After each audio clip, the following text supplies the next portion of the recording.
أعوذ بالله من الشيطان الرجيم. بسم الله الرحمن الرحيم. للذين يؤلون من نسائهم تربص 4 أشهر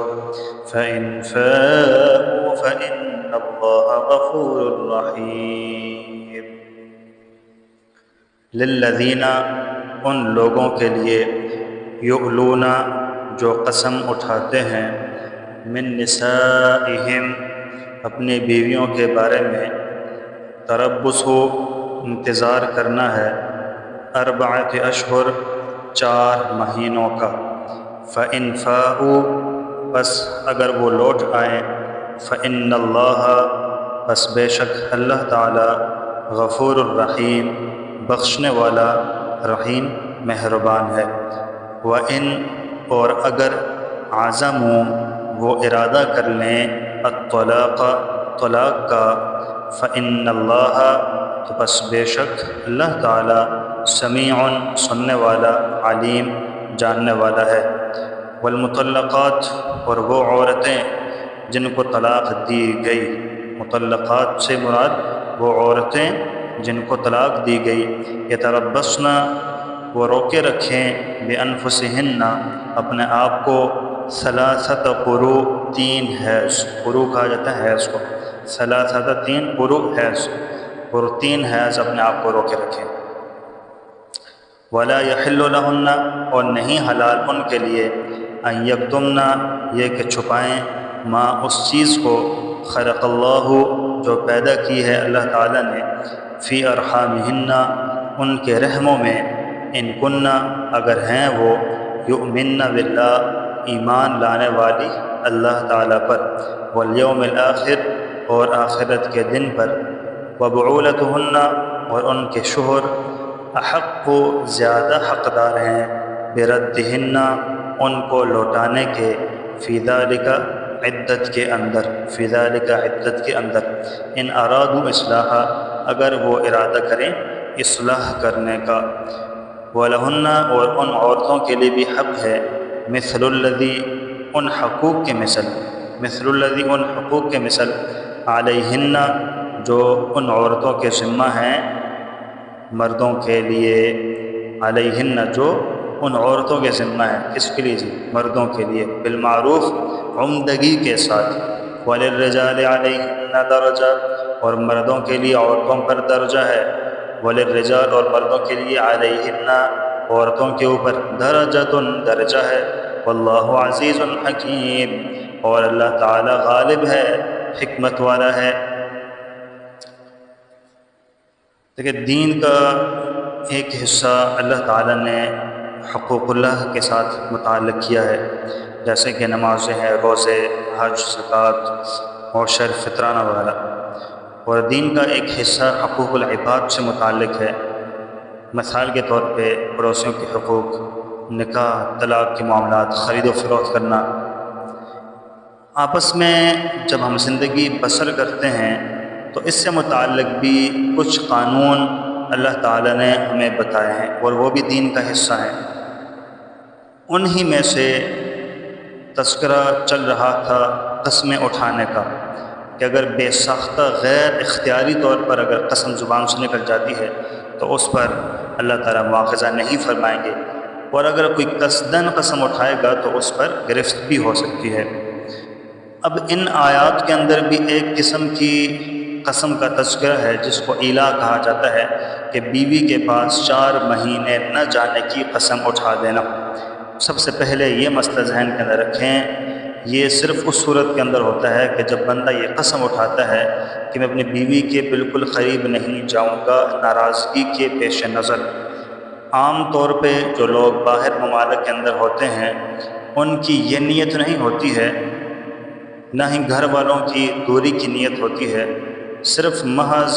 کچھ اور مقاصد کے تحت وہ ملک سے باہر روانہ ہو جاتے ہیں ان کی طلاق سے متعلق کسی قسم کی کوئی نیت نہیں ہوتی ہے تو وہاں پر یہ ایلا والا مسئلہ نہیں آئے گا۔ ایلا دیکھیں کہا جاتا ہے کہ کوئی شخص اپنی بیوی سے ناراض ہو کر یہ قسم اٹھا لے کہ میں تیرے نزدیک نہیں آؤں گا تو اس کے لیے اللہ تعالیٰ نے ایک ضابطہ بیان فرمایا ہے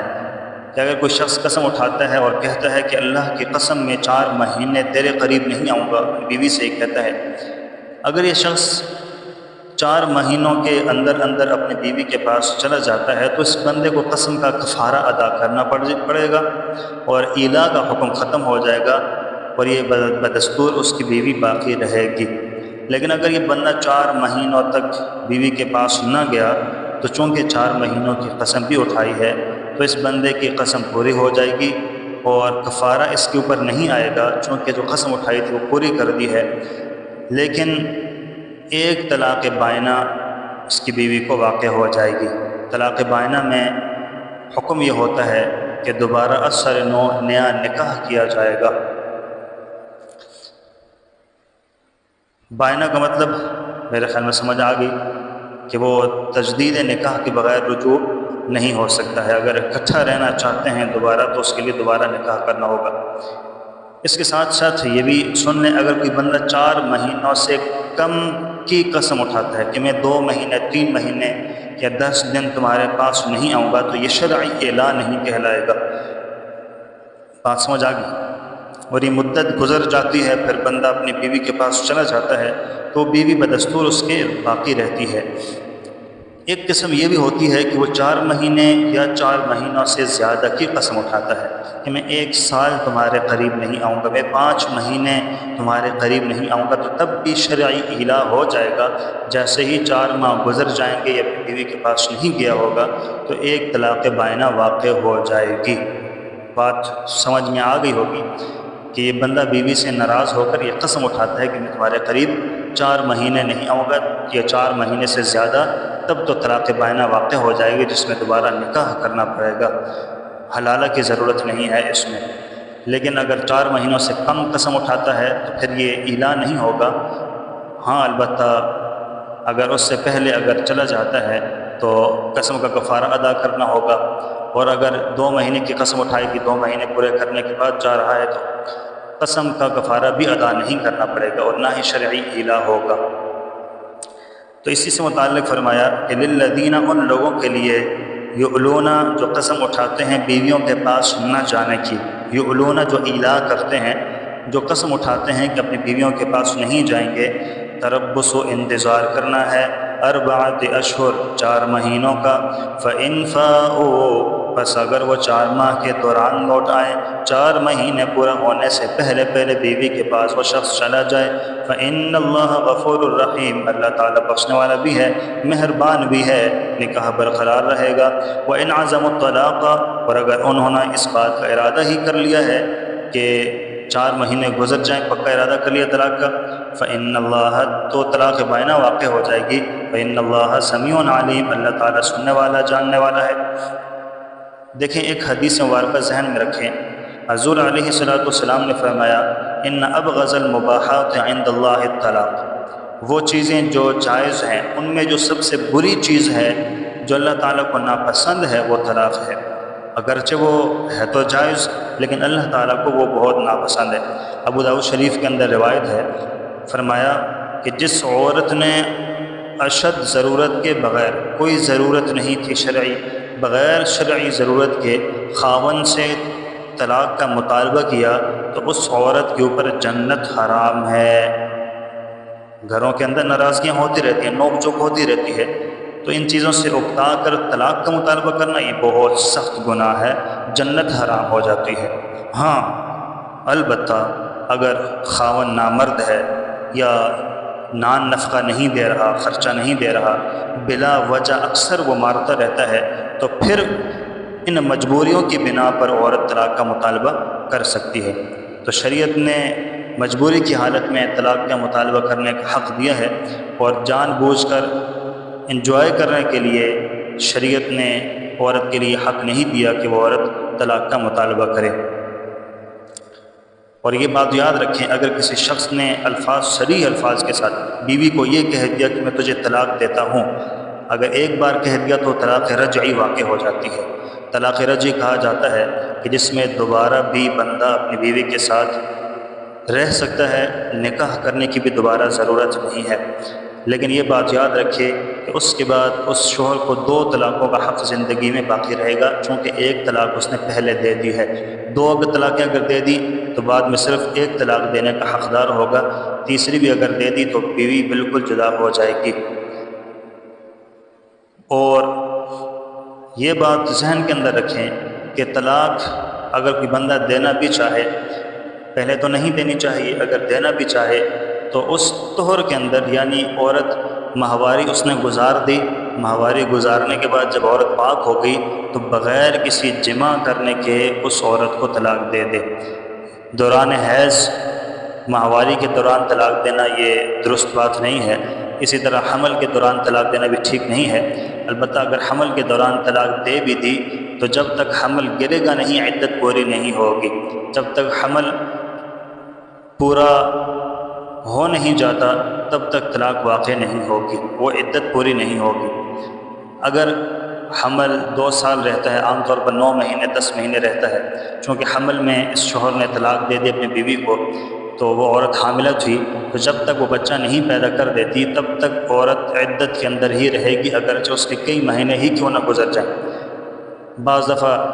2 سال بھی بچہ پیٹ میں رہ سکتا ہے۔ امام ضحاک ان کے بارے میں آتا ہے کہ وہ 4 سال ماں کے پیٹ میں رہے، ان کے دانت بھی نکل آئے تھے، جب نکلے تو ہنس رہے تھے، اس وجہ سے ضحاک ہنسنے والے کو کہا جاتا ہے، یہ کہا جاتا ہے۔ تو بہرحال بتانے کا مقصد یہ ہے کہ جب تک حاملہ عورت کو طلاق دے دی ہے تو جب تک وہ وضع حمل نہیں ہو جاتا تو تب تک اس کی عدت پوری نہیں ہوگی۔ تو فرمایا والمطلقات، اور وہ عورتیں جن کو طلاق ملی ہے، یتربصن بانفسہن، وہ روکے رکھیں اپنی جانوں کو، 3 قروء، 3 حیض۔ یہاں عدت کا مسئلہ بھی بیان کر دیا، میں نے آپ کے سامنے اس کی تفصیل بھی بیان کر دی ہے۔ اگر ایک عورت ہے اس کو حیض ہی نہیں آتا ہے، ویسے تو 3 حیض ہے نا عدت، اگر ایک عورت ہے اس کو حیض ہی نہیں آتا تو اس کے لیے پھر 3 مہینے ہوں گے۔ جس عورت کو حیض آتا ہے تو اس کی عدت کتنی ہوگی؟ 3 مہینے عدت گزارے گی، اس کے بعد کہیں اور نکاح اس کا ہو سکتا ہے۔ وَلَا يَحِلُّ لَهُنَّ، اور ان عورتوں کے لیے حلال نہیں ہے، أَن يَكْتُمْنَ، یہ کہ چھپائیں، ما اس چیز کو، خلق اللہ فی ارحامہن، جو اللہ تعالی نے پیدا فرمائی ہے ان کے رحموں میں، یعنی اگر رحم میں بچہ ہے تو بتا دے، اور اگر حیض ہے تو وہ بھی بتا دے، کیونکہ اس مسئلے کا انحصار انہی پر ہے نا۔ ان کن یؤمن باللہ، اگر وہ اللہ تعالیٰ پر ایمان رکھتی ہیں، والیوم الآخر، اور آخرت کے دن پر ایمان رکھتی ہیں۔ اس کے لیے ڈنڈورا پیٹنے کی ضرورت نہیں ہے، گھر کے کسی فرد کو بتا دے کہ میں حاملہ ہوں یا حالت حیض میں ہوں، تاکہ اس کی عدت کا تعین بھی ہو سکے۔ شوہر نے طلاق دے دی ہے، اب اس کی عدت کی تعین کرنی ہے تو اس کو یہ چیزیں بتا دینی چاہیے۔ وَبُعُولَتُهُنَّ، اور عورتیں، یہ عورتیں جن کو طلاق ملی ہے، جن عورتوں کو طلاق ہو چکی ہے، ان کے خاوند ہی احق بردہن، ان کو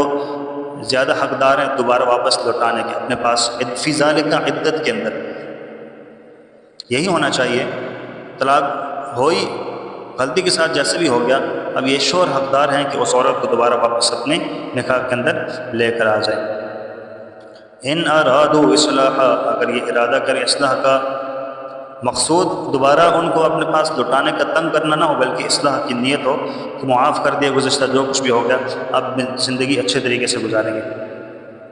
وَلَهُنَّ، اور ان عورتوں کے لیے بھی حق ہے، مثل الذی علیہن بالمعروف، ان حقوق کے مثل جو ان عورتوں کے اوپر ہیں عمدگی کے ساتھ۔ کچھ حق عورتوں کے ذمے ہیں کہ خاوند کا حق ہے کہ عورت اس کی اطاعت کرے، اس کے حق کی حفاظت کرے، اپنی عزت و عصمت کو محفوظ رکھے، گھر کی حفاظت کرے، بچوں کی نگرانی کرے۔ عورتوں کے حق خاوند کے ذمہ ہے، یہ خاوند کی ذمہ داریاں ہیں کہ عورت کے لیے نان نفقہ مہیا کرے، اس کے لیے رہائش کا، مکان کا بندوبست کرے، اس کو لباس دے، بیماری کی حالت میں، تندرستی کی حالت میں اس کا خرچہ اس کو دے اور اس کا خرچہ برداشت کرے۔ دستور کے مطابق عورتوں کا مردوں پر حق ہے اور مردوں کا عورتوں پر حق ہے، دونوں کو ایک دوسرے کے اوپر حقوق ہیں۔ ہاں البتہ وَلِلرِّجَالِ عَلَيْهِنَّ دَرَجَةٌ، اور درجہ میں مردوں کو عورتوں پر برتری حاصل ہے، ایک درجہ کی فضیلت حاصل ہے مردوں کو۔ سورہ نساء میں ہے نا، آیت نمبر 34 میں، الرجال قوامون علی النساء، مرد عورتوں کے محافظ ہیں۔ یہ ایک فطری عمل ہے نا، جس سے انکار تو کوئی کر نہیں سکتا ہے، اور مردوں کی برتری کی ایک وجہ یہاں پر ایک اور بھی ذکر فرمائی ہے، وَبِمَا أَنفَقُوا مِنْ أَمْوَالِهِمْ، کہ مرد اپنی کمائی عورتوں پر خرچ کرتے ہیں، ان کے کفیل ہوتے ہیں۔ مشقت کے کام مرد کے سپرد کیے جاتے ہیں، عورت کے کام ہوتے ہیں گھر کی ذمہ داریاں سنبھالنا۔ اسی طرح طلاق کا حق بھی اللہ تعالی نے مرد کو دیا ہے، بِيَدِهِ عُقْدَةُ النِّكَاحِ، مرد کے ہاتھ میں نکاح کی گرہ ہے، تو نکاح کی گرہ جب مرد کے ہاتھ میں ہے تو اس کو کھولنے کے اختیار بھی مرد کو حاصل ہے، عورت کو حاصل نہیں ہے۔ واللہ عزیز حکیم، اور اللہ تعالیٰ غالب ہے، حکمت والا ہے۔ جو اس نے حکمت پر مبنی احکامات دیے ہیں نا وہ حق ہیں، ان سے بھاگنا بے دینی ہے۔ اللہ تعالیٰ ہم سب کو محفوظ فرمائے اور احکامات پر چلنے والا اللہ تعالیٰ ہم سب کو بنا دے۔ صدق اللہ العظیم۔